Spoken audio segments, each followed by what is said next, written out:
Hey guys, welcome back to TechMan. Today, let me show you how to redeem code in Bloodstrike. You know that moment when you hear there's free loot waiting inside a game, but you're not sure how to claim it?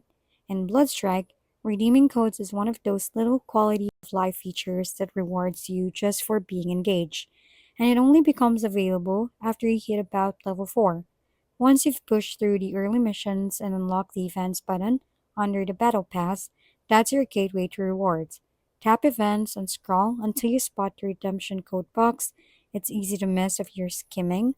Tap your code in carefully because even one wrong letter will make it fail, and press confirm. When successful, the gifts get sent straight to your in-game mailbox right beside the settings icon. That's why checking your mail often matters.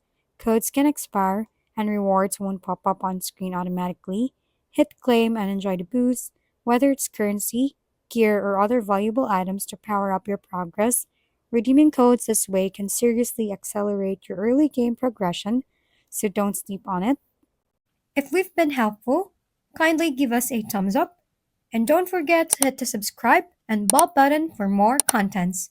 For any questions and suggestions, comment down below.